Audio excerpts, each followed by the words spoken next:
It is everywhere in Hollywood, and boy, the drama is not ending. So we now have insight into the relationships between Blake Lively and Taylor Swift and other celebrities, thanks to the ongoing legal drama involving the film It Ends With Us. Now, newly unsealed court documents containing text messages and emails from Blake's sexual harassment suit against director Justin Baldoni, they are everywhere now, and everyone's reading them. It looks like Blake pulled her A-list friends into her fight with Baldoni.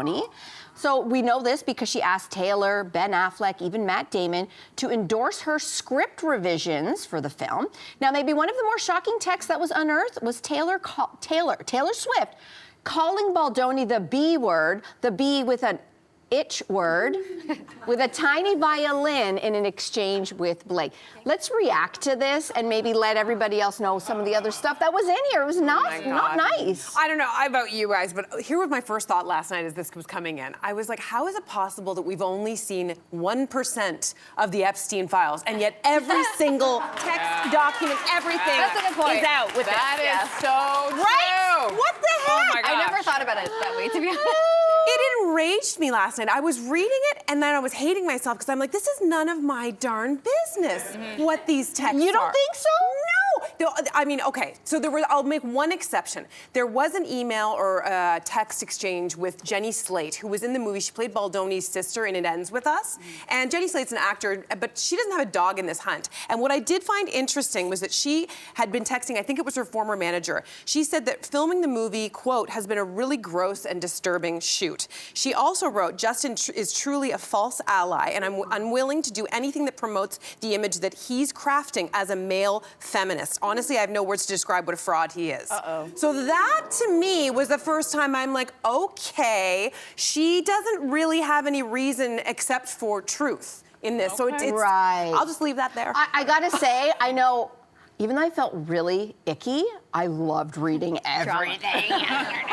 Okay, I know it was never meant for our eyes, but now that it's unsealed and it was like, oh, it's there, what I love is that there is such a crafted public persona to all of our favorite celebrities. And we're dealing with the biggest ones in Hollywood, Taylor Swift and Blake Lively, and what's their relationship really like. So these texts, imagine someone got a hold of all of your phones right now and read your text. Now, I get it. But this case, for some reason, will not leave the headlines either. And every time something new comes out, I don't know who to believe. I'm like, oh, maybe Justin's right. Maybe Blake is not a great person. And then you read Blake and you're like, oh, no, he's a fake feminist.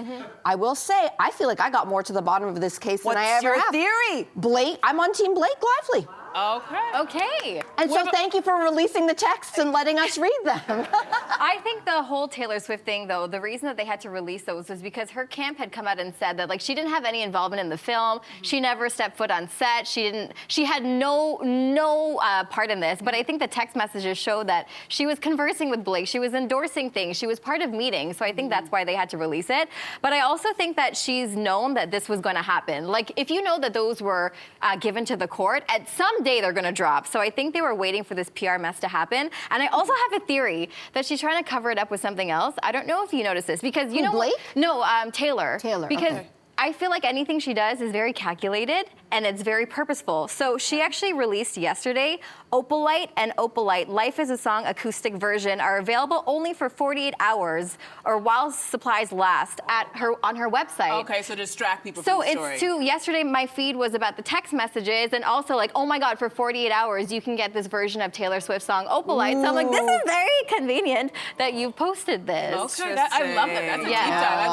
Just a little theory from the radio girl. I'm here for the people whose eyes are glazing over at the very mention of Blake Lively, Justin Baldoni, and Taylor Swift, because I'm like, I don't love or hate them, but I am quite surprised that they're caught in this mess. Do you guys remember there's a huge scandal, News of the World phone hacking scandal. This happened in 2009, 2010. They found 11,000 pages of notes targeting nearly 4,000 people, including politicians, celebrities, and some people who were involved in some crimes. And we're talking pre-Instagram and pre-TikTok. So I'm very surprised that these very high-profile profile people would be communicating using text Oh, messages yeah, and emails. Are you kidding me? Call. Even as a regular person, I know if I have something really spicy to say, I gotta say it face to face, because once it's here, and I also watch a lot of those murder shows, and if you watch those murder shows, you know where they always find out what went down? In the phone, because then they can always get your text messages, and they are date and time stamped, True. folks. So what are they doing? That's the part that really surprised me. Blake even mentions it. She even mentions it in the text that I'm really paranoid that someone's going to read this. If I were Taylor, I would get rid of my cell phone altogether. Burner phones. Yeah. Burner phones. Like a drug dealer. Burner phones. Yeah.